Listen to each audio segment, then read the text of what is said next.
Hola sobrinos y sobrinas, gracias una vez más aquí con el tío Carlos, gracias por su apoyo, por el siempre estar pendiente a todo lo que yo subo a mi canal. El día de hoy para mí es un orgullo de tener a una de las personas que yo más admiro. Mira que yo no son muchas las personas que yo admiro, pero es una de las personas que yo más admiro.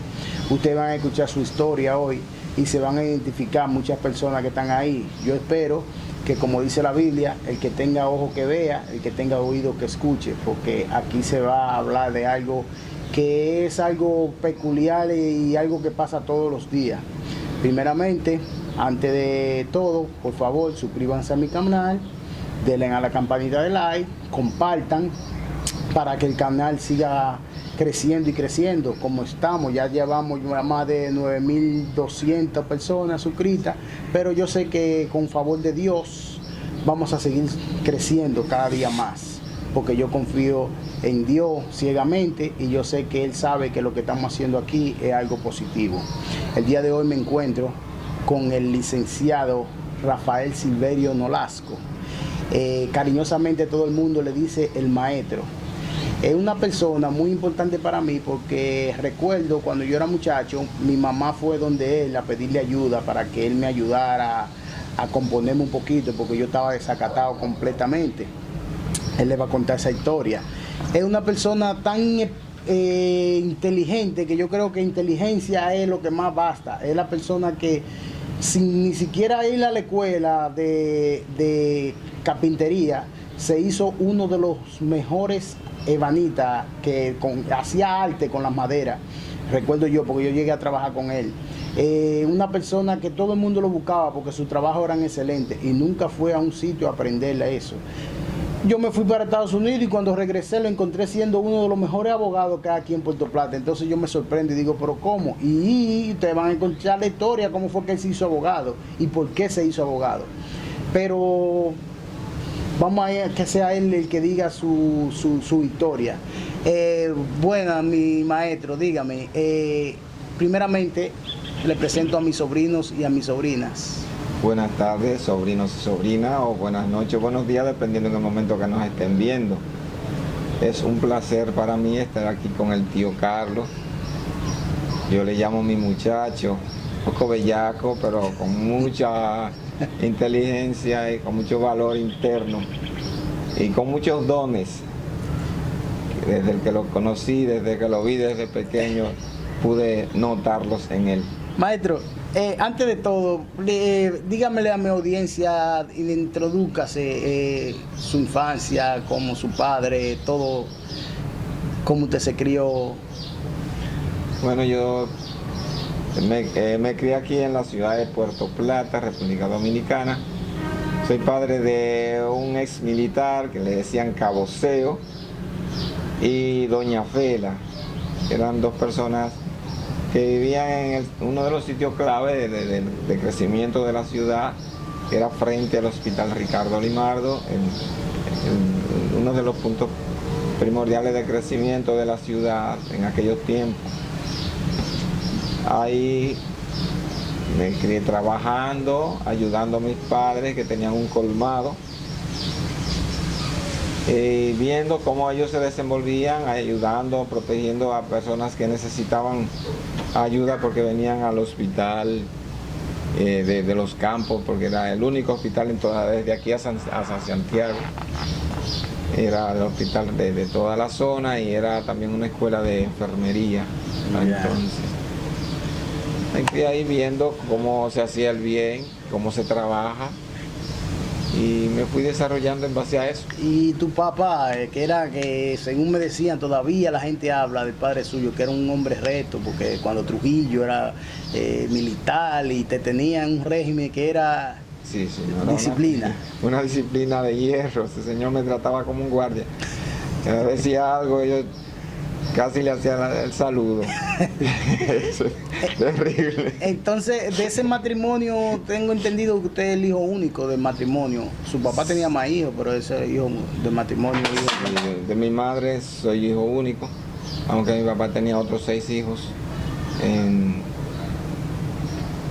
el entorno porque mi papá era muy activo, era una persona comerciante a todos los niveles,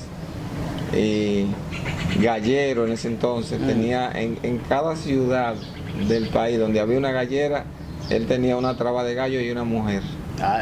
Era muy activo. Maestro, ¿y a qué edad usted, yo sé que usted siempre me decía, usted terminó la escuela, o sea, el equivalente de la escuela a muy temprana edad? Sí, yo terminé muy temprano el bachillerato. Bueno, ¿cuántos años? Yo tenía unos 20 años, 18 por ahí temprano, pero no pude ir a la universidad porque yo era un poco caco caliente, como se decía en ese entonces. O sea, yo siempre estaba metiéndome en los problemas que no eran míos, queriendo ayudar, y para ese entonces el régimen que vivíamos era el de Balaguer, donde entendíamos que la guardia y la policía afectaba a los ciudadanos, o sea, los maltrataba. Y era cierto, de cierta forma, si tú te negabas, si tú hacías lo contrario o lo que ellos no estaban de acuerdo, pues había problemas. Yo no pude ir de una vez a la universidad, no me pude educar mejor, o a tiempo más bien dicho, porque mi papá no me aceptaba ir a Santiago, que era donde habían universidades, o a Santo Domingo, que normalmente cada vez que se armaba una protesta contra el gobierno, mataban 2 o 3 estudiantes. Y de aquí de Puerto Plata, amigos míos, mataron unos cuantos. Entonces yo en el liceo vivía protestando, me unía a los grupos de izquierda, que era como se llamaba para entonces, FELABEL, FEFLA, MPD, esas. Y en ese interín ahí me enseñaron a hacer bombas, aprendí química y cosas. A usted le decían el químico, era, usted hacía bien. Yo me recuerdo que me decían aquí que cuando se armaba una huelga, antes de que se armara la huelga, la policía lo venía a buscar, lo iba a buscar preso. 3 días antes de la huelga estaban atrás de mí, yo tenía que esconderme porque se supo que quien estaba manejando eso por detrás era yo.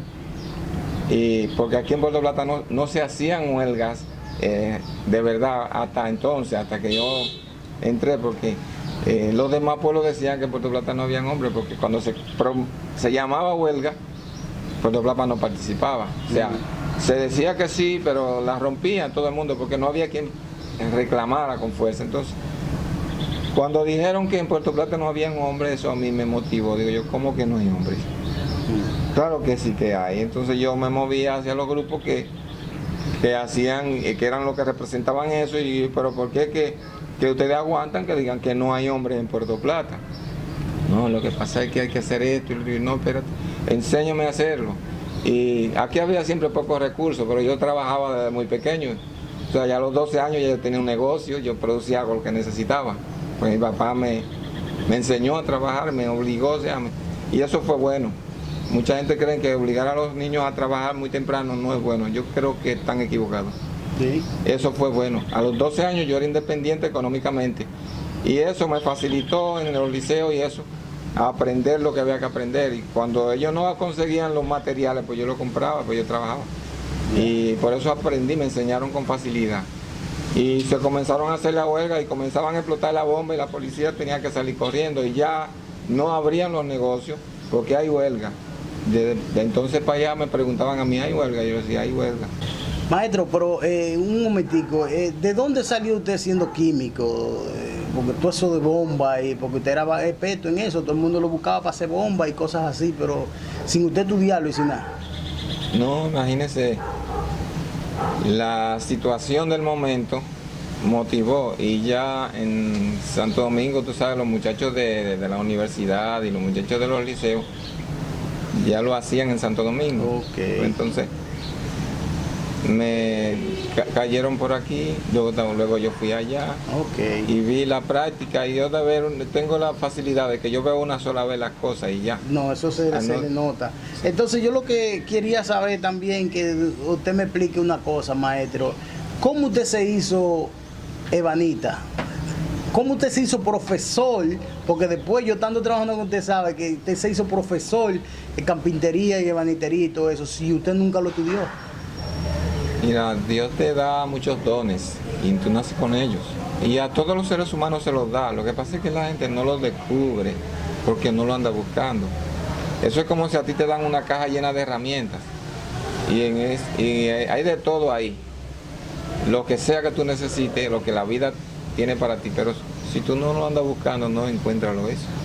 Okay. Por ejemplo, en una caja full de herramientas está, por ejemplo, la suerte plena de tu vida. Pero tú lo que andas buscando un tornillo, y tú vas y buscas ese tornillo y deja lo otro. La gente no anda buscando. Entonces, yo siempre ando buscando los dones que Dios me dio. Exacto. Y cada vez que presento un chance, yo trato de aprovechar. Yo creo que el día que tú no aprendes nada, lo desperdicias. Eso me lo enseñó usted a mí. Sí, entonces, producto de eso, cuando me dieron el chance de aprender, pues yo inmediatamente me puse en eso. Yo vi la ebanitería, desde el principio me gustaba, pues ¿cómo que hacen eso? Yo preguntaba, ¿cómo es que doblan la madera? Yo pensé que la doblaban. Y me puse a comprar libros y a investigar y a practicar en lo que podía, comprar herramientas pequeñas y eso. Luego, en los libros que tenía nunca había un sinfín, entonces fui a un taller grande que había aquí con una tabla para que le dieran forma curva. Entonces el maestro me dijo, no, es que eso no es así. Tú tienes para hacer una tabla curva, tú tienes que tener una pieza grande para marcar la curva y sacarla así. Pues yo, es así. Entonces... O sea, que usted llevó la tabla derecha para que se la doblara. Sí. Entonces, cuando me explicó que esa era la situación, digo, yo, es así. Entonces, pero yo necesito aprender esa parte. Y me mostraron un tronco y mira, eso es así. Ok. Entonces ya, eso fue suficiente. Me dejaron practicar un par de veces. Yo ¿puedo ayudarte? ¿Yo puedo venir a ayudarte? Y me dijeron, sí. Y era gratis que te lo hacía. Y yo le trabajaba gratis. Me dejaron trabajar 2 o 3 días así gratis. Y cada vez que yo podía iba. Y con mis libros y practicando en mi casa. Y yo le pregunto al maestro, ¿y como cuánto tiempo se toma para uno hacerse banita? Y dice, no, muchacho, eso tú te lo vas a tomar de 4 a 5 años trabajando aquí. Y yo, ¿verdad? ¿Y por qué tanto? Dice, no, así siempre ha sido los ebanitas. Son ayudantes hasta que se hacen ebanitas y duran de 4 a 5 años trabajando aquí. Y yo, bueno. Y yo entonces, yo me quedé con eso y yo voy a demostrar lo contrario adentro de mí. Ya. Y me quedaba ahí, a los 4 meses ya yo sabía hacer todo lo que hacía el maestro.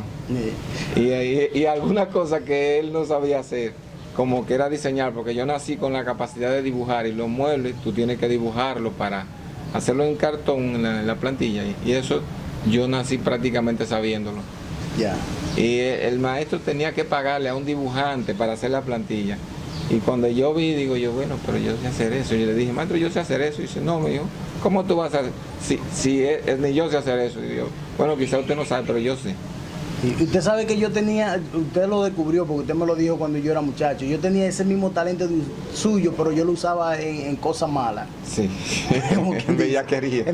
Maestro, ¿a qué viene entonces lo que yo quiero? Una pregunta que yo siempre he tenido. Porque usted era una persona que todo el mundo, tú eras karateca, salía a pelear, no le tenía miedo a nadie. Después que usted pasó una etapa que usted lo que comenzó a ayudar chamaquitos rebeldes como era yo. Y cuando mi mamá me llevó para donde usted, me recuerdo yo quería ir para allá porque usted sonaba en Puerto Plata de la persona que usted era, que había peleado con 3 tipos, que había rompido huesos, que de todo, y que usted hacía bomba y de todo. Yo pensé que cuando yo fuera para allá yo iba a aprender a hacer todo eso también, pero fue lo contrario. Pero yo me recuerdo cuando mi mamá me llevó donde usted, que tú te quedaste mirándome demasiado, que hasta no me intimidó la mirada, pero me miró y después usted tuvo una conversación con ella cual yo nunca supe cuál fue. ¿Cuál fue? ¿Qué fue? Usted se recuerda, hace muchos años de eso, pero ¿qué sería? Yo vi el potencial que había en ti, porque ya había escuchado de tu comportamiento, de tu forma, había escuchado de algunas de tus hazañas y te estaba observando. Entonces, yo era amigo y conocido de tu mamá, de la abuela tuya, de tu abuelo y eso. Entonces, hablando de una de esas de tus hazañas, fue que yo le dije, no, pero mándamelo para allá. Okay. Que ese niño lo que tiene es un gran potencial ahí, que no sabe cómo utilizarlo. y yo le voy a enseñar cómo ella.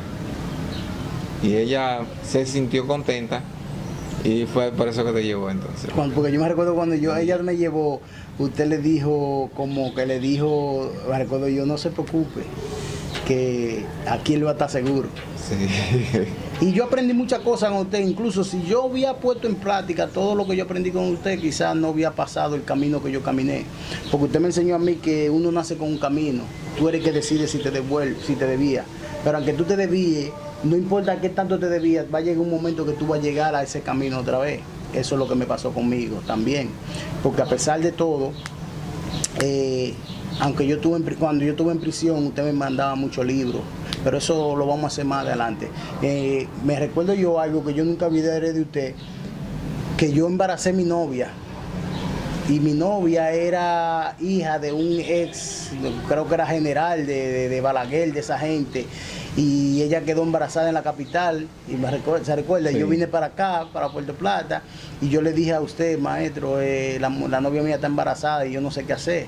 Y me recuerdo que usted fue la única persona que me apoyó, porque me dijo, tráela, que cuando tú vengas de la capital tú vas a tener donde vivir de todo. Y usted me consiguió una, ¿se recuerda? Sí. Una casita, sí. Hasta que no duré mucho ahí, porque después me la llevé para la casa de mi abuela. Incluso le agradecí mucho porque usted también le dio trabajo a ella. Que usted tenía la ex esposa suya tenía una cafetería. ¿Se recuerda de eso? Sí, sí. Pero dígale a los sobrinos y a la sobrina mía, y yo no le di mucho dolor de cabeza a usted, ¿verdad que no? No, porque yo tengo la cabeza dura como tú. Pero bueno, había que hacer cosas. ¿Sí? Yo recuerdo que lo último que tú hiciste una vez fue que en el taller aprendiste a tornear, y lo primero que hiciste fue un bate. Pero un bate de una madera, pero una madera de esas que son súper duras y bonitas. Yo me recuerdo ese bate. Y lo estrenaste con unos tigres en el barrio. Él me enseñó a tornear. Yo estaba loco porque él me enseñara a tornear. Y yo lo que tenía en la mente era ese bate que yo quería hacer. Y yo hice un batecito que tenía, yo le puse como que tenía la mano aquí y el cosa aquí, que tú lo agarrabas tan sabroso ese bate. Y el maestro me decía, ¿será que va a ser pelotero, muchacho, ahora? Y yo entrenado con mi bate, después lo agarré, lo ligué, ¿te recuerdas? Sí. Lo pinté lindísimo, que todo el mundo se enamoró de ese bate. Y desde que se terminó la pintura fui para allá. Yo me recuerdo que tenía un problema por allá por la Rigola, creo yo que era. Y bueno, que duro que daba ese palo. Allá tuve yo que bajar porque me dijeron, allá está Memelo peleando. Digo yo, ¿dónde? En la Rigola, ahí caen por paquete la gente. Ahí estaba dando palo más y más. Y yo entré a aplacar un poco el ataque. Y ven, móntate, vámonos. Terrible. El maestro... Porque no le tenía miedo a nada. Entonces, yo no entendía. Porque no era no era tan corpulento en ese momento. No, yo era flaquito. No tenía miedo. Podían ser 10 y había que matarte. Eso es terrible. Yo digo, oye, tiene un alma de gigante. Yo me recuerdo que usted me levantaba a las 6 de la mañana, a las 5 de la mañana a meditar. Sí. Usted me enseñó a meditar. Incluso yo le agradezco mucho porque usted me enseñó bastante cosas. La cuestión que usted me enseñó tanto que después cuando yo me fui para Estados Unidos, todo eso se me olvidó, como quien dice, porque recuérdese, yo le hice una promesa a usted cuando yo me iba para Estados Unidos. Sí. ¿Usted se recuerda cuál fue esa promesa? ¿Cuál fue la promesa que yo le hice? Oh, me dijiste que de lo que tú te ganaras, me iba a mandar una parte para que lo ahorrara para comprar tu casa y todas tus cosas aquí, y que estabilizarte, o sea, que no iba a gastar más de lo necesario, sino que tú ibas a triunfar, ibas a trabajar, y que me iba a mandar para que pusieran una cuenta y que comprar primero un solar, y haciendo un solar que fuera grande y que hacer una casa y eso. Entonces cuando yo regresé, que yo vine como en el 90, ¿cómo fue que vine? No, viniste lindo cuando yo vi al muchacho, y digo, wow, muchacho bonito, con mucha prenda, bien vestido. Y con medio barrio atrás porque tenía dinero y le soltando y tomando, y wow, bien, yo me sentí feliz. Y digo yo, ¿qué pasó? Porque todavía no había mandado nada. Dice, no, yo traje un billete, estoy bien, maestro. No se preocupe, que ahora es en grande que vamos a... Yo vengo ahora. Yo vengo ahora. Y no me vio más nunca. No lo vi más. Para que vea. Terrible, muchacho. Porque a veces nosotros cuando no tenemos nada, como quien dice, nos proponemos hacer algo. Y cuando vemos el mundo de otra manera, se nos va todo. Sí. Porque usted sabe que yo tenía algo antes que yo necesitaba pelear. Yo necesitaba hacer, yo necesitaba eso. Y entonces al yo llegar para Estados Unidos, me encontré en situaciones que eran situaciones fuertes donde tú tenías que pelear. Yo llegué como quien dice donde un peje llega al agua. En lo que te gustaba. Porque es lo que me gustaba. Pero usted me enseñó mucho a través de todo. Yo después, estando en prisión, yo pensaba mucho en usted. Y cada vez que usted me mandaba un libro, porque con todo y eso, yo pensé que usted no me iba a perdonar porque yo le fallé. Y usted sabe que yo no acostumbro a fallar. Usted sabe que cuando yo cumplo, usted algo que siempre me decía, yo cuando cumplía algo yo lo hacía, pero a usted yo le fallé grandemente. Mi pregunta es la siguiente ahora, cambiando a otro tema, maestro. Yo lo dejé a usted siendo carpintero con un taller, porque usted tenía una familia que era pudiente, como quien dice, usted sabe, no era una persona que, cualquiera que lo veía a usted como usted vestía, no sabía la fortuna que había ahí. Pero después yo ya regresé, o escuché allá que usted lo había perdido todo, no sé cómo fue, pero al yo llegar aquí otra vez lo encontré siendo usted un abogado, con un buffet y con todo eso. Dígame, cuénteme esa historia. ¿A Mira, qué viene que usted se hizo abogado? Yo tuve que hacerme abogado por necesidad. Cuando mi padre murió, tú sabes que tengo 6 hermanos que son de otra madre, con mi papá, de padre. Ellos demandaron en partición de esa esquina ahí donde yo nací. Es una esquina grandísima, un bloque entero, todo un bloque. completo. Entonces, era obligatorio darle lo de ellos. ¿Qué sucede? Yo lo que me puse, como estaba siempre trabajando, comencé a ofrecerle, yo te compro lo tuyo, porque ¿qué tú vas a hacer? Tú vas a vivir aquí, vas a construir.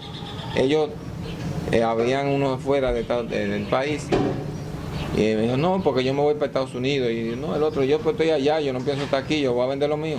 Digo yo, ok, pues vamos a pedir una tasación, y se tasó en lo que valía en ese momento, que lo que había en unas casas de aquellos tiempos, de cuando Trujillo, y ese patio grande. Entonces, el tasador le dio un precio, un abogado, un tasador que lo buscaron ellos, lo buscamos entre todos. Yo le fui pagando a ellos. ¿Qué sucede?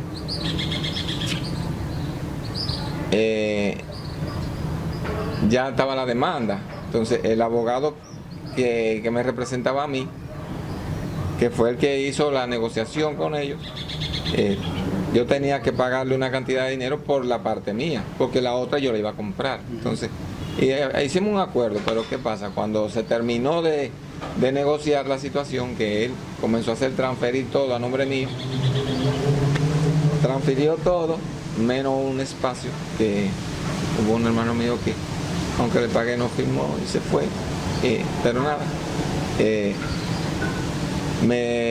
Cuando ya era hora de entregarme lo que había, me dice que yo me puse a trabajar, o sea, en lo que sucedió eso, porque yo no salí inmediatamente de todo eso. Me puse a trabajar, a construir los espacios, a reconstruir, o sea, a construirlo a mi manera, porque como lo tenía mi papá, era como él pensaba. Yeah. Y yo tenía un pensamiento de progreso. Yo inmediatamente lo que tenía lo invertí en varilla y cemento, y como yo me había hecho también maestro constructor. También. Sí, ya yo había ido, yo mismo estudiando, o sea, comprando libros y yendo a las obras y eso, visualmente, maestro práctico. Ya yo sabía cómo hacer todo, entonces también estaba trabajando en eso, en ebanistería y construcción, y tenía facilidad de dinero. Entonces el abogado, cuando vio que en el proceso de transferir hacia mí yo lo cuatripliqué el valor, porque lo fui construyendo en cemento y fui alquilando y haciendo una base para 3 o 4 plantas. Ya. Cuando eso se terminó, me dijo, no, ahora tú me tienes que dar 2 millones de pesos más. ¿Cómo? Digo yo, ¿cómo así? Dice, no, porque mire, tú ahora vale tanto. Y yo, sí, pero eso ahora vale tanto porque yo lo puse arriba de lo que era la herencia. Ya eso que yo puse arriba no es herencia, eso yo lo trabajé. Pues el hombre me puso una demanda y ahí se me complicó la vida.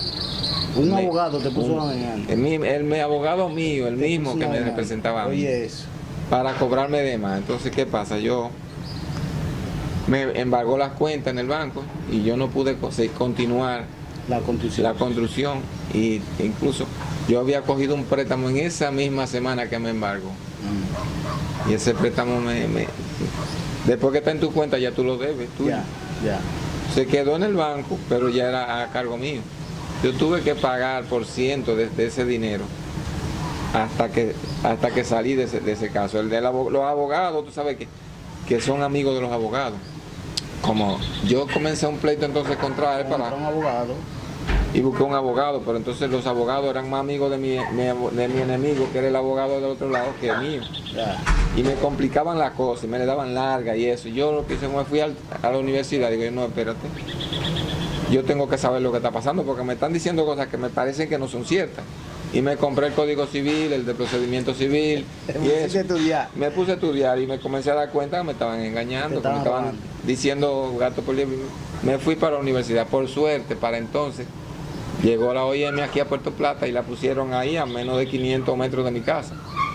Yo fui y me inscribí, pues yo era bachiller hace muchos años. Me inscribí y comencé ahí. Y me fue bien desde el primer día porque yo tenía actitud y deseo. Yo me hice el número uno de la escuela. Entonces usted se hizo abogado peleando el caso, alargando el caso para que pueda... En lo que se alargaba porque los abogados querían ayudar al otro abogado. Sí. Me la ponían en una corte y otra larga y me la estaban alargando. Yo terminé mi carrera porque yo no me quemé. Eso era ahí. Yo cogía, si daban 7 materias en un cuatrimestre, yo la cogía todas las que me ofrecieran. Y yo terminé ahí. Antes, en menos tiempo que la mayoría. Entonces tú mismo te defendiste. Cuando terminé ya, el caso estaba dando vuelta, entonces yo lo asumí yo mismo. Y dije, espérate. Y le puse frente y yo mismo gané mi caso. O sea, lo que quedaba ya, ellos me mantenían dando vuelta. Entonces, resolví eso. Pero a mí me cuenta, incluso le pregunté a usted sobre eso, usted hacía muchísimos casos, ganaba muchísimos casos, si todavía sin tener licencia de ser abogado. Sí, como yo tenía la plaza por ahí, yo hice una oficina y le puse ahí, y todavía el mismo nombre tiene mi oficina, Bufete de Abogados Genius en español. Y 2 años antes de salir de la universidad yo abrí mi oficina. Y a los primeros meses yo solo hacía contratos y cosas. Yo tenía hablé con un notario que me conoce desde que yo era muchacho. Y me tiene cariño y respeto por mi forma de trabajador y eso, tú ves. Y me dijo, no, cualquier cosa que tú necesites, cualquier documento que haya que legalizar, tú me lo traes a mí. Con dinero y sin dinero. ¿Él te lo firmaba? Sí, él me lo firmaba. Entonces yo aprendí con él cuánto se cobraba por esos servicios. Y me llovieron los clientes porque como yo quedaba bien en el taller y en los trabajos de construcción que yo hacía, que no es muy común porque los ebanistas y los constructores y los maestros constructores siempre quedan mal. Yo siempre era ahí. Entonces toda esa gente se enteraron que yo era abogado y dicen, no, pero si tú eres buen ebanista y buen maestro, tienes que ser buen abogado. Claro. Y me comenzaron a llevar trabajo que yo mismo me asombré. Y 2 años antes de ser abogado ya yo tenía una oficina. Yo me valí de un amigo de Santiago, que sí ya era abogado ya, y ponía el nombre de él primero y después el mío. Usted era suplente. Sí, entonces yo metía las demandas y las cosas a nombre de él, pero yo subía y yo defendía mi caso muy pocas veces.